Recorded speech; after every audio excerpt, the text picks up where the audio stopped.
Olá, alunos! Olá, professores! Tudo bem com vocês? Sejam bem-vindos a mais uma aula de Educação Física. Eu sou o professor Gilvano e hoje nós vamos falar sobre jogos e brincadeiras. Bem, na aula passada, nós fizemos uma introdução aos jogos e brincadeiras. Falamos o que são os jogos, o que são as brincadeiras, as suas características e também falamos alguns exemplos.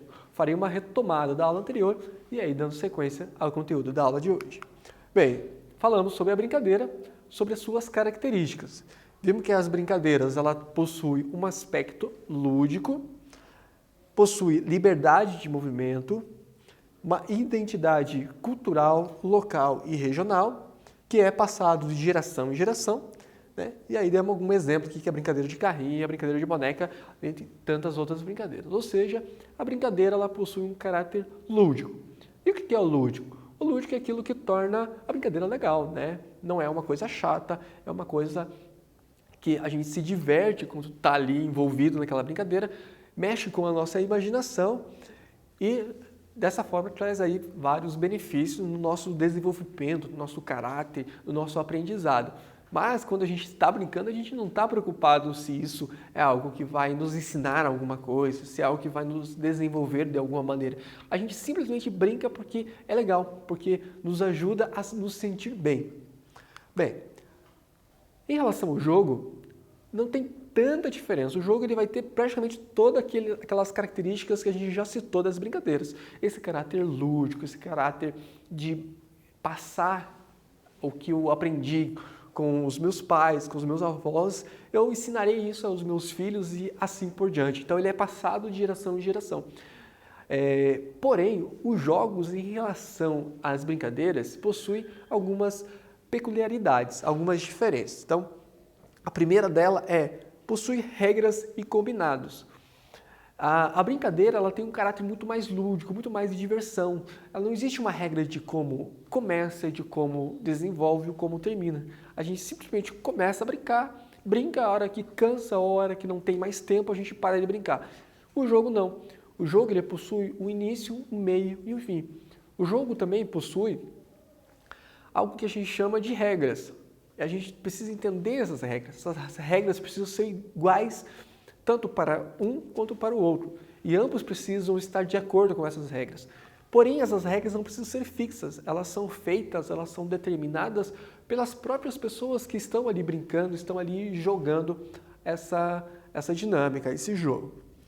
Existe aí uma coletividade. O que é a coletividade? Existe um grupo, existe um objetivo em comum. No nosso exemplo aqui do caçador, existe uma regra que torna um time algo coletivo. Nós precisamos trabalhar em equipe, nós precisamos trabalhar junto para atingir esse objetivo, essa meta que faz parte das regras. Tá? Então, ou seja, existem as liberdades, mas também existem seus limites determinados por essas regras. Vimos a sua classificação. Então, os jogos e brincadeiras podem ser classificados basicamente de 5 maneiras, que são os jogos e brincadeiras populares, no exemplo que a gente deu amarelinha, as brincadeiras e cantigas de roda, no nosso exemplo utilizamos o Escravos de Jó, os jogos de tabuleiro, demos ali o exemplo do xadrez, os jogos dramáticos, por exemplo, a mímica, e os jogos cooperativos, no nosso exemplo ali a mãe corrente, que é a brincadeira que a gente pode observar aqui na imagem abaixo. Estudamos também a importância dos jogos e brincadeiras. Primeira importância ali que é uma fonte de felicidade e prazer. Então, simplesmente esse objetivo é se divertir, ter um momento de recreação, ter um momento lúdico, né, no nosso cotidiano, e para as crianças é um dos principais objetivos. Né? Ela quer se divertir, ela quer brincar, ela quer ser feliz. Então, a brincadeira e os jogos proporcionam isso. Além de estimular a imaginação, fortalece a autoestima, ajuda a entender regras por meio de jogos, como a gente já falou anteriormente, existem as duas regras e combinados, então quando eu começo a compreender como isso funciona, eu consigo entender elas melhor. Estimula as capacidades mentais justamente por essa dinâmica de ter que entender as regras e estratégias de jogo. estabelece relações com o mundo, então eu consigo entender melhor como que o mundo funciona por meio dessa relação com outras pessoas, por meio da relação com os objetos, o brinquedo, por meio da relação com o espaço. Amplia a capacidade de cooperação. Como já falei também, existe um espírito de ajuda, existe uma identidade de cooperação nessas brincadeiras, então a gente precisa se ajudar, eu preciso entender também um ponto de vista diferente, aí vem aqui, né, na compreensão desses pontos de vista que não são iguais aos meus, e desenvolve as capacidades motoras, né, as habilidades e as capacidades motoras da criança e também dos adultos. Bem, vamos à nossa primeira tarefa desta aula. São considerados jogos e brincadeiras. Então vamos lá. O que são considerados jogos e brincadeiras? Alternativa A: xadrez, peteca e voleibol. B: bets, caçador e futsal. C: basquete, pega-pega e o esconde-esconde. Ou D: amarelinha, dança das cadeiras e pular corda. Qual dessas alternativas é a alternativa correta?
Muito bem, estamos de volta e agora vamos para a resposta dessa primeira pergunta.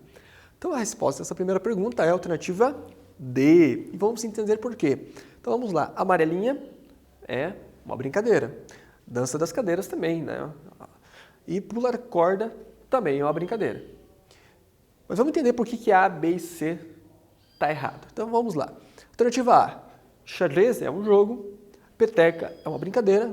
Porém, o voleibol, ele é um esporte. Por mais que a gente fale, eu vou jogar voleibol, o voleibol existe regras que já são pré-determinadas. Existem regras as quais não são criadas por quem pratica, mas simplesmente existe uma federação ou uma confederação que determina quais são as regras do jogo. E simplesmente a gente joga, a gente pratica esse esporte. Então, o voleibol não entra quanto jogos e brincadeiras, mas simplesmente quanto esporte. Então, como a gente está falando de jogos e brincadeiras, a alternativa A não é, ela está errada por causa do voleibol. Alternativa B, bets é um jogo, o caçador também é um jogo, porém futsal entra no mesmo critério do voleibol, ele é um esporte. Alternativa C, basquete é um esporte. Pega é uma brincadeira e esconde-esconde também é uma brincadeira. Então, por conta do basquete, a alternativa C não está errada. Sobra então a alternativa D, né? Amarelinha, dança das cadeiras e pular corda. Então, dando sequência, vamos falar agora sobre jogos cooperativos. Jogos cooperativos é um dos tipos de jogos e brincadeiras que nós vimos ali anteriormente. Então, vamos lá. O que são jogos e brincadeiras? Agora a gente entra na nossa atividade número 2. Vamos começar com a seguinte reflexão. É possível um jogo que não haja vencedor e perdedor? Vimos que os jogos possuem regras, possuem uma disputa entre uma ou outra pessoa, ou uma equipe contra outra pessoa, e dessa forma sempre vai ter alguém que vence e alguém que perde. Mas será que sempre vai ser dessa maneira? Então responda aí, o que você acha? É possível um jogo no qual não haja vencedor e perdedor? Ou que todo mundo vença? É possível? Escreve aí e a gente já volta dando a resposta para essa pergunta.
Muito bem, estamos de volta. Agora vamos tentar responder essa pergunta aqui. É possível um jogo que não haja um vencedor nem perdedor? O que você escreveu aí? Vamos lá continuar a falar sobre os jogos cooperativos e no final a gente vai dar a resposta dessa pergunta. Então vamos lá. Jogos cooperativos. O que são? Os jogos cooperativos são práticas que geram um ambiente de coletividade e ajuda entre os participantes. Bem, isso já ajuda a entender melhor aquela pergunta que nós fizemos agora há pouco. Os jogos cooperativos geram uma cooperação, geram um ambiente em que quem está ali envolvido nessa brincadeira, nessa dinâmica, nesse jogo, precisa se ajudar. Existe uma meta, existe uma tarefa em que se todos não se ajudarem, não há como eles vencerem. Vamos lá, dando continuidade. Seus objetivos focam na resolução de tarefas e desafios com a participação de todos. O que isso significa? Que existe um desafio, existe uma tarefa, existe uma meta, um objetivo, um propósito, em que todos precisam trabalhar, todos precisam se envolver de maneira coletiva, um ajudando o outro, sendo que é a única maneira de chegar à resolução desse desafio, ou seja, cumprir o propósito, o objetivo do jogo, da atividade.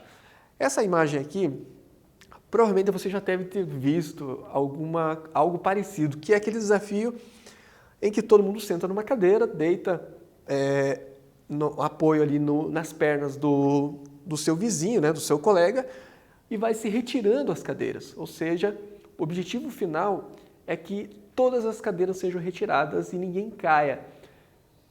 E o que isso tem a ver com jogos cooperativos? O que isso tem a ver com cooperação? Existe apenas uma meta, um objetivo, que é tirar todas as cadeiras. Mas para que todas as cadeiras sejam retiradas sem que ninguém caia, é preciso que se ajudem. Um precisa ser o apoio para o outro. No caso aqui, o joelho vai ser, a perna, o joelho vão ser o apoio para as costas do seu colega, do seu parceiro. Ou seja, a competição ela não está contra o seu colega, mas simplesmente os dois estão ali para resolver um desafio, superar uma meta, colaborando, um ajudando o outro. Dando sequência, esse tipo de jogo ele visa estabelecer relações de confiança e parceria em um clima descontraído, proporcionando o fortalecimento do grupo e a empatia das pessoas. Bem, o que isso significa? Significa que os jogos cooperativos ele está relacionado com uma inclusão, ou seja, todo mundo vai participar, todo mundo vai ter uma participação igualitária nessa dinâmica, todo mundo tem o mesmo peso, a mesma importância. Se um não colaborar, a meta não vai ser atingida. Se o grupo excluir alguém dessa brincadeira, desse jogo, a meta também não vai ser concluída, porque é necessário que todos se envolvam e todos ajudem a atingir esse objetivo, esse propósito. Portanto, ele auxilia, ele proporciona esse fortalecimento do grupo. O grupo ele se fortalece por meio dessa dinâmica. Então, surge aí a empatia entre as pessoas. Esse jogo aqui, cooperativo, tem o propósito de fazer essa bola grande ser passada um por um até chegar ao final da fila. Porém, só pode ser passada utilizando as pernas e ela não pode cair no chão. Ou seja, todo mundo precisa se ajudar. Se eles não conseguirem, todo mundo perdeu. Se eles conseguirem realizar o desafio, todo mundo venceu, todo mundo conquistou a meta, mas juntos. Não é méritos apenas de uma pessoa, mas um mérito de todo o grupo. Em sua prática, os jogos cooperativos não possuem eliminações, exclusões, vencedores e perdedores. De maneira geral, não existe quem ganha ou quem perde, E não existe alguém que vai ser excluído ou vai ser incluído. As regras, elas são muito simples. Existe um objetivo, uma meta e todos precisam ajudar a conquistar essa meta. Porém, se eles não conseguirem, não significa que eles perderam. O próprio ato de participação já é uma vitória. O próprio ato de se ajudarem já é uma vitória. Sendo assim, eles promovem efetivamente a cooperação entre as pessoas. Ou seja, é necessário que se ajudem, que se cooperem e não está preocupada a dinâmica em ter um vencedor ou destacar alguém que seja melhor que o outro. Nessa imagem, a brincadeira é muito simples. É uma ponte feita de cordas, mas quem sustenta essa corda são as pessoas. Um dos colegas vai caminhar sobre essa ponte feita de cordas. Se um não segurar, não adianta ele tentar passar, porque toda a sua estrutura não vai ser suportada, né? Não vai conseguir suportar uma pessoa caminhando. E aí você pode estar pensando aí na sua casa, mas e se um soltar? Pode ser que aconteça, muitas vezes existe aquela pessoa que não vai querer cooperar. Porém, nessa tarefa, todos deverão passar por cima dessa ponte. E aí, o que você acha que vai acontecer se um solta? Quando for a vez dele, será que os outros vão cooperar? Pode ser que sim, pode ser que não, né? Vai depender muito de cada um. Porém, o que eu quero dizer com isso? Que a cooperação, nesse caso, ela é mútua. Eu não vou fazer com os outros o que eu não gostaria que fizesse comigo. Então, se eu quero que no momento que eu for passar, todo mundo coopere e ajude, fazer com que eu passe em segurança, eu também preciso ter a minha parte. Eu preciso ajudar, né? Com o mínimo que eu posso fazer ali é manter a segurança do meu colega. Então, essas dinâmicas, essas atividades proporcionam de fato que tenha o objetivo a vitória no coletivo e não somente uma vitória individual. Eu quero vencer sozinho, não. Ou eu venço com o grupo todo, ou todo mundo perde. Então ela é livre de competição. O objetivo é que todos participem para poder alcançar uma meta comum, né? Então ela é livre de eliminação e busca a integração de todos. Nesse caso, a brincadeira ela é muito simples. É como se fosse uma gangorra, mas o objetivo é manter ela equilibrada. Se uma pessoa não se ajudar, né? Se uma pessoa não ajudar ela mesma e ajudar o grupo, essa gangorra ela nunca vai conseguir ficar equilibrada. Então, se uma pessoa desiste, torna a tarefa muito mais difícil, porque é necessário que tenha o mesmo número de pessoas dos dois lados. Envolve ali toda uma comunicação, envolve todo um processo de estratégia em que eu preciso ouvir, eu preciso dar a minha opinião e a gente precisa chegar a um consenso, a um acordo comum para chegar à conclusão dessa tarefa. Senão ninguém vai conseguir vencer, né, o desafio. Bem, vamos chegar à nossa terceira tarefa. Vamos lá. Não é considerada uma das características dos jogos cooperativos. Não é uma característica dos jogos cooperativos. Vamos lá. Alternativa A. Os jogos cooperativos geram um ambiente de coletividade. Os objetivos focam na participação de todos. C. Possuem eliminações, exclusões, vencedores e perdedores. Ou D. Promove a cooperação entre as pessoas.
Bem, estamos de volta e agora com a resposta da terceira pergunta.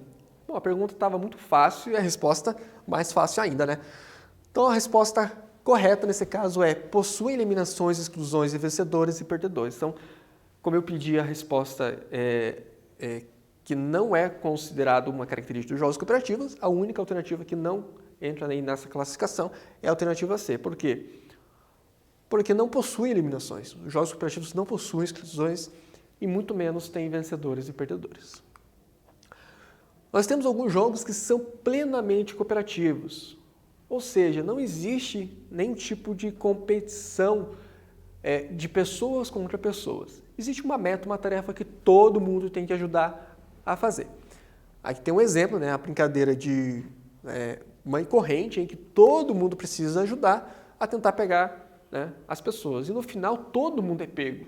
E aí você pode pensar assim: poxa, mas quem conseguiu escapar não está ali envolvido no processo de coletividade. Está sim, por quê? Porque ele está envolvido na brincadeira, ele faz parte da brincadeira.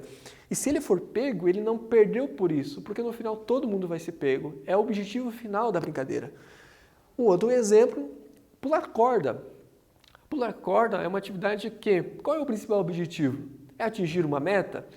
Se eu conseguir pular uma vez, ou 2 vezes, ou 20 vezes, o objetivo é se divertir. O objetivo é fazer com que todo mundo participe, seja pulando ou seja a pessoa que está aqui esperando ou girando a corda. Então, a inclusão, nesse caso, ela acontece, porque se ela não acontecer, não existe a brincadeira. Também temos jogos que são semi-cooperativos. Nesse caso, existe sim alguém que vence e alguém que perde. Porém, isso vai estar relacionado com uma cooperação e um trabalho em equipe. Por exemplo, essa imagem aqui é um jogo chamado de, eu costumo chamar de futebol siamês, que é um futebol de duplas. Então, cada jogador é representado por 2, que ou ficam com as mãos dadas ou abraçado, ou nesse caso aqui uma camiseta gigante, ou seja, eles não podem se soltar, eles sempre vão estar junto. O que vai acontecer? Pode acontecer que um seja mais rápido que o outro nessa dupla. Se ele for querer correr mais rápido que o outro, a pessoa mais lenta vai cair. Ou seja, nenhum dos dois vão conseguir jogar. Então ele precisa respeitar aquela pessoa que é a pessoa mais lenta, no caso dessa dupla. Uma outra brincadeira é o pique-bandeira ou caça-bandeira. É uma brincadeira que consiste em roubar a bandeira do time adversário. E para isso eu preciso cooperar no meu time, eu preciso fazer com que o meu time tenha uma estratégia e por meio dessa estratégia, por meio dessa articulação em equipe, dessa cooperação, o meu time vai vencer. Mas o meu time só vence se a gente tiver um trabalho em conjunto, um trabalho colaborativo. E aí chegamos à nossa quarta tarefa. Nessa quarta tarefa você vai citar para mim quais jogos cooperativos você conhece. Então, respondendo aquela pergunta, é sim possível haver um jogo que não acha vencedor e perdedor. A gente chama isso de jogos cooperativos. Agora você vai lembrar daqueles jogos que você conhece, cite quais desses jogos você considera como jogo cooperativo.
Muito bem, estamos de volta. Espero que vocês tenham conseguido aí relacionar várias brincadeiras. Eu já citei algumas, inclusive, durante essa aula, e você pode colocar essas brincadeiras aí para solucionar essa atividade. E colocar as que você também conhece. Bem, chegamos ao fim dessa aula e vamos terminar essa aula com uma frase que tem tudo a ver com o que a gente falou hoje. Essa frase é a seguinte: o talento vence jogos, mas só o trabalho em equipe ganha campeonatos. E quem falou isso foi o Michael Jordan. Muito bem, chegamos ao final dessa aula. Hoje falamos de jogos cooperativos, tá? Espero que vocês tenham gostado dessa aula e até a próxima semana. Tchau, tchau a todos.